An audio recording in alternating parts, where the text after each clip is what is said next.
Hello, everybody, and thank you for tuning in to the Mythbusters program today, the Ron Paul Liberty Report.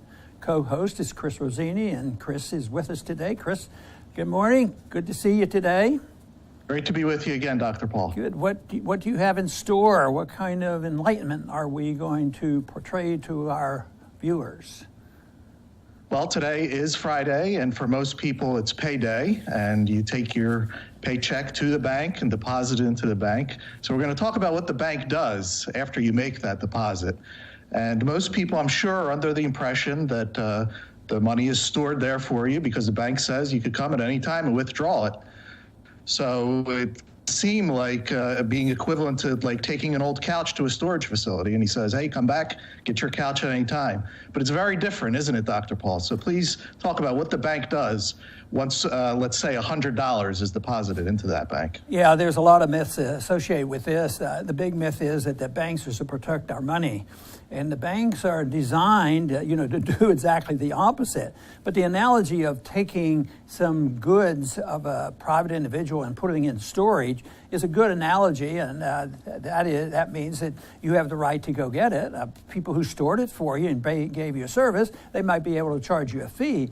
But if you stored something and you say, and the owner estimates that, well, he'll be back in a year. I think I can rent that furniture out for 6 months and he'll never know. Well, that would be fraud and you shouldn't do it. But the whole idea of providing a service for storage is well known. But that's not exactly the way the banks work. The idea that you pay for service happens many times, whether you're storing furniture or whether you take your clothes to the cleaner. You wouldn't ever expect that they would cheat on you or not give it back, your item back with a charge of the service they gave you, but not to have used it and given it to somebody else. That is wrong. It's immoral. It's something that unfortunately has been legalized in the monetary system, and one of the big problems that we have to face. Right. And so the banks, if you could talk about what fractional reserve banking is, because what do they do? Let's say I put $100 in. What do they do with that $100 specifically? Well, you would think they'd put it in the bank, and if they were just holding it there, they might charge you a fee for handling your paperwork. But if you put the $100 in, they could, within minutes, turn around and loan out $90. So your $100 immediately can become $190. And that is the way the whole system works, because banks have figured it out. The system knows that not everybody goes and gets their money out right away. They leave it in their checking account. And the banks just, they're told under the law, well, you don't have to really hold that money, even though the money is there for two people at one time. But they say, well, you have to have a little bit of reserve. And that means, well, you can loan out 90%, you have to have 10% reserves. But the real irony of this is if you don't have enough money on a certain day of the week for your reserves to match up what the law says, they can go and borrow it. It's overnight borrowing. And they just go and borrow from another bank who happens to have more reserves. So they don't even follow the fractional reserve banking law that says you have to hold about 10% in there. And it's all great. It's the consumer thinks it's good because there's more credit available, and the banks thinks it's good because they get to expand the money supply. This is inflation. The Fed creates the baseline, the monetary base, out of thin air, and they make it available, and they can loan to banks, and then the banks can take these funds, any funds that they get, they can loan those out, and other than the fact that eventually it has to be paid for. It's not the market. It's an artificial market. It causes a lot of trouble, And that is the reason that, of course, there's a collusion between central bankings. The central bank, the Federal Reserve, was created by big banks because they wanted to be protected, and they wanted to have this ability to loan money out to people at will. And this has served the interest because, the consumer who wants to get a loan and maybe he doesn't qualify, well, there's more credit. But there's more temptation, and of course, there's a lot more debt involved, and it's a major cause of the distortions that have to be corrected eventually. But on the short run, as so many things are on what government gets involved in, on the short run, it seems to be a benefit. There's a lot of temptation with this, and this is good for the banks. It looks like it's good for consumers on the short run, but it's really very bad ideas. It should be considered immoral, and it should be illegal because it's fraudulent. But the banks have been in this for a long, long time, and of course, this whole system is rigged against the people because the banks get these special privileges. Right. Now, here's the critical question, because everyone is under the impression that they can put their money into a bank, and everyone is under the impression they can all go and get the money out whenever they want. However, what happens if everyone actually does go to the bank to get their money?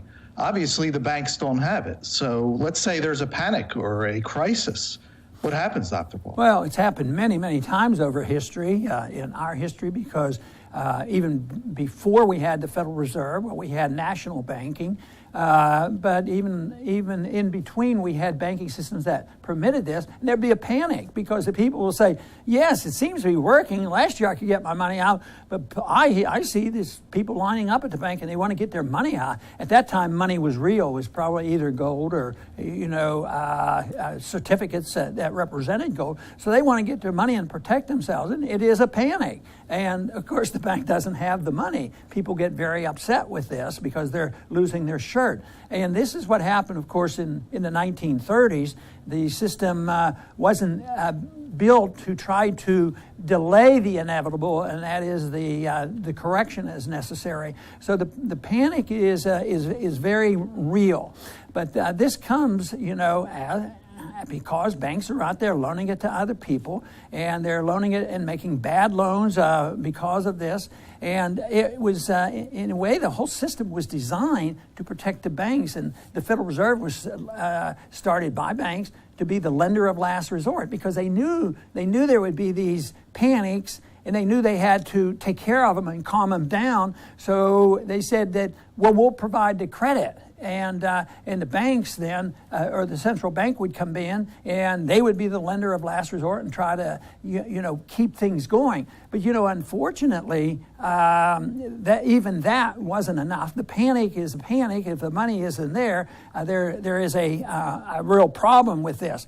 Now, so they had to add something else in here to try to give protection and calm the markets to prevent the necessary correction in all the malinvestment and all the debt. So they invented this idea that, well, we ought to insure these deposits. If they're insured, the people won't panic and come and want to take their money out. And so they had the Federal Deposit Insurance Corporation, which means the taxpayer that might not be directly involved in a bank failing, they would be held responsible, and they would have to bail out with more taxes or more inflation. So that just made things worse because the FDIC, people are reassured. They put the big sign up, protected by FDIC. People said, well, we're secure. Yeah, we're secure in that we can get something back, but you're not going to be secure in the value of what you get back again. And that is the big problem. But the FDIC contributes to the moral hazard. Easy credit contributes to people making mistakes. Easy credit, lower interest rates in market, avoiding the signs that there's been too much spending and not enough savings. And the FDIC just continues this, assuming that this will protect the depositors. And it does work to some degree. Some people, the bank goes bad and the FDIC comes in. But all that's doing is shifting the responsibility. I mean, if a bank is working and there's deposits in the bank and they have a collapse, the bank should suffer, the depositor probably has to suffer too. But under these conditions, what they do is they pass the penalty to everybody else. They'll pass it on to other taxpayers, or they will pass it on to everybody by inflating the currency. And when they distribute the pain and suffering to more people, it's diluted and people don't quite notice it. But what it does, it doesn't allow the bubble to shrink at all. And the bubble keeps getting bigger and bigger, and the people keep getting deceived until finally it will burst. And we've been through it for so many times. There's been so many bubbles that I've witnessed being bursting, in my lifetime. And it eventually comes. The markets are very, very powerful. And so the Federal Reserve, being the lender of last resort, the FDIC, taking care of this won't do. And people just ignore the fact that they think it can last, and it does such wonderful things. You can deficit finance. The politicians love it. And you can make sure the welfare state will last forever. And you can have warfare, and you don't have to worry about it. It's all these distortions at the expense of sound money, with adding the possibility of a big collapse and a big panic. And, of course, loss of liberty. So it's very, very detrimental, but it's very seductive, and it's very hard for people to understand why not having a lender of last resort and having government insurance, which is not insurance at all. It just means we're going to guarantee that we'll print more money or steal it from somebody to bail out bad banking practices. So it's a bad system. It's destined to fail. And right now we're living with the consequence of worldwide inflation of a fiat currency, with the dollar being the reserve currency of the world. And there's still a fair amount of trust in the dollar, but it's very, very fragile. And someday there will be a panic out of this system. There will be a need to revamp this, and that will not be easy, because all these good things that they have been doing with deficit financing will just dissipate, because the conditions will be much worse. Everybody's become dependent on the government, the business community, the banking community, the welfare recipients, and when confidence is lost in the dollar, they have a major political problem involved. And just think of what the world would be like if you had a Venezuela episode where people lose total confidence. I mean, it's a horrendous event. People say, "Oh no, that's different because we're able to manage it, and we have smart people at the Fed," and they make all kinds of excuses to perpetuate this. And the one argument that is on their sides, it does take a little bit of pain if you want to correct it. It's like an addiction. The whole system is addicted to this system, which is artificial. And if somebody is being removed from an addiction to a drug, believe me, it's not exactly fun. So removing the addiction to this monetary system wouldn't be a lot of fun, but it could be short-lived, and you could save the economy and save our liberties. But the way we're going now, we're going to continue this way. We're going to make people feel better, and we'll keep bailing out. QEs, work, so to speak. We keep us going. Now they're already talking about the next QE in 2020. They have to prepare for trillions of dollars, because they know, the bankers and the central bankers, they know this is fragile, and there's going to be a need for more bailouts, and they're already sending signals out there. Don't worry, we may raise interest rates a little bit now, but when the big crunch returns, we will be ready with feeding it into the system and feeding the money. And that'll last until the world says, maybe this dollar is not quite as played up to be. And then the big panic will occur, and that will be a very great threat to all of us. Right. Let's finish off, Dr. Paul, with some food for thought. Obviously, the government and banks have created a gigantic house of cards, and as you mentioned, it's inevitable that it has to come down. when that happens, we hope and we work towards making it so that people understand what sound money is, so that maybe they could call for sound money instead of replacing it with another house of cards. So let's talk about how sound money and banking would work in that condition. How would people take their gold or silver denominated paychecks to the bank, and how could the bank operate and actually make money in an honest way? Well, the opponents to this idea would say that, oh, you can't do that, it's unregulated, and we have to have the Fed writing up a lot of regulations and protect the consumer. Well, look at what they've done to protect the consumer. We already see the middle class being wiped out, which is a consequence of destroying a currency. And so it's a fallacy to think that they're going to protect the consumer. But if we get to that point, and hopefully, and we've had an experience with this, but there's always this temptation to loan more out than they have. Even under the gold standard, the governments did it. They it used to be 100% reserves, and it went down to 50% and 30%, and they kept squeezing out to expand the credit, because the immediate effect is a stimulus to the economy. But what would happen is it would be seen just like it would be seen like you're taking your clothes to be clean. You're going to make a deposit, and you expect your clothes to be returned, and you pay your fee for the services you receive. And if you had a gold certificate or if you had gold bullion, you could take it to the bank. And if you're just going to have them hold your gold bullion, they'll charge you a fee, and nobody else should have access to it. They can't loan half of it out. Just because you haven't picked it up for 2 years doesn't mean that they have a right to loan it out. So they would have to be able to make a lot less money instead of just creating money out of thin air, which really makes a lot more money. They would have to just charge fees for storage. If they don't do that, then they have to figure out who's going to protect this. But the gold should be there. Now, you say, well, how's the bank going to make any money at all? Well, they'd have to make money by the services, and they could loan money out. Well, how do you mean? Well, how can they loan the money out if it's yours too? Well, you'd have to agree. So one thing that you see today, which is sensible in it, is if you put money into a CD and said, I don't want to touch my money for a year, then the bank has the right to loan that out again, but not for 10 years, only for a year. And that would be restrained. So there would be rules. This argument that there would be no rules is wrong. You can't commit fraud.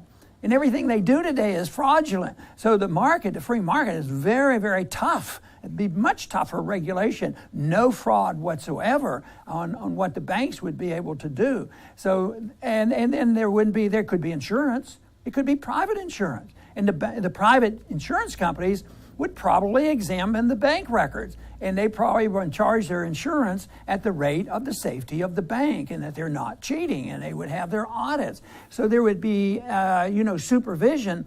But most people in all areas of government, they think, well, only government can do that. So they pick the worst kind of people and put them in government and put them in the bureaucracy, and they're supposed to take care of us. At the same time, it could be done much better doing the same service. And this whole idea that there would be no regulations whatsoever is just a total fallacy. And I think that people have to realize that under the gold standard, there's a much better chance of having steady economic growth. There could be distortions that need corrections. There's always going to be people making mistakes, making a bad loan here and there.